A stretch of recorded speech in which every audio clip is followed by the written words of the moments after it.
Olá, hoje eu falo para você que como eu é mãe, ou para você que é pai, quem tem a responsabilidade de criar uma criança, um jovem. Palavra para hoje, 1 Samuel 1, versículos 9 a 20. Naqueles dias, Ana levantou-se depois de ter comido e bebido em Silo. Ora, o sacerdote Eli estava sentado em sua cadeira à porta do templo do Senhor. Ana, com o coração cheio de amargura, orou ao Senhor, derramando copiosas lágrimas. E fez a seguinte promessa, dizendo: Senhor Todo-Poderoso, se olhares para a aflição de tua serva e te lembrares de mim, se não te esqueceres da tua escrava e lhe deres um filho homem, eu o oferecerei a ti por todos os dias de sua vida, e não passará navalha sobre a sua cabeça. O texto prossegue. Há um diálogo entre o sacerdote Eli e Ana. O sacerdote supõe que ela estivesse embriagada e a interpela, e no diálogo percebe que ela estava orando em aflição porque gostaria de ter um filho, desejando ter um filho. E ele a abençoa. Na manhã seguinte, ela e seu marido levantaram-se muito cedo e, depois de terem adorado o Senhor, voltaram para sua casa em Ramá. Eucana uniu-se a Ana, sua mulher, e o Senhor lembrou-se dela. Ana concebeu e, no devido tempo, deu à luz um filho e chamou-o Samuel, porque disse ela: Eu o pedi ao Senhor. Meu irmão e minha irmã, eu creio piamente que Deus é o autor da vida. Tanto que, entre outras passagens, como em Jeremias 1:5, nós percebemos: Antes mesmo de te modelar no ventre materno, eu te conheci. Antes que saísses do seio, eu te consagrei. Ao longo das Sagradas Escrituras, a gente percebe Deus falando ao homem por meio dos profetas, Deus falando ao homem, Ele próprio, por intermédio de Jesus Cristo. Deus é o autor da vida, é o autor da morte nessa peregrinação terrena.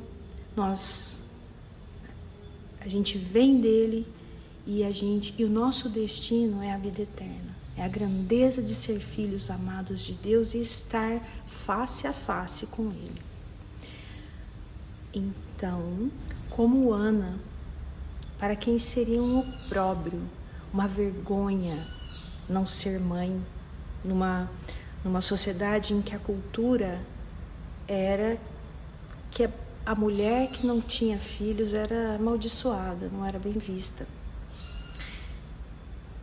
Se nós queremos ser de fato bons pais, boas mães, no âmago, no que é mais importante, antes mesmo de concebermos, nós deveríamos estar em oração, entregando a Deus os nossos corações, a nossa maternidade, a nossa paternidade, que se for da vontade dele, que ele nos conceda filhos.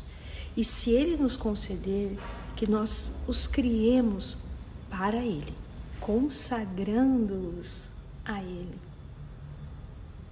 ensinando-lhes as coisas de Deus, a importância de reconhecer Deus em tudo, inclusive no simples, no cotidiano, na criação, e agir como filhos de Deus. Isso, inclusive, vai nos transformando, porque nós não nascemos perfeitamente convertidos, e a conversão é uma caminhada, é uma jornada nessa vida. Nós, pais, temos a graça de ter alguém que vai se espelhar em nós, por meio do nosso testemunho. E isso nos faz querer ser melhores, ser mais filhos de Deus, mais dignos desse título. Por isso, estejamos sempre em oração constante, para que nós entendamos a magnitude da missão de co-criadores em Deus, de partícipes da sua criação,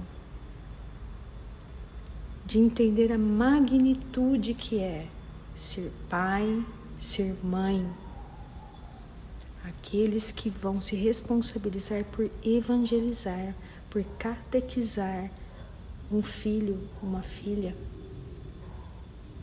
e que nós estejamos de olhos abertos, cingidos com a luz da verdade que é Cristo, para nos dar o suporte, a coragem e a ousadia de sermos verdadeiramente cristãos num mundo às vezes tão incompreensível. E que nós não desistamos de formar novos cristãos dentro dos nossos lares. Deus abençoe você, abençoe a sua maternidade, abençoe a sua paternidade. Que essas palavras te ajudem a olhar de uma forma diferente, de uma forma entusiasmada, com a alegria de Cristo para o seu filho, para a sua filha. Que as tribulações do dia a dia não te impeçam de ver a grandeza da sua missão nessa terra.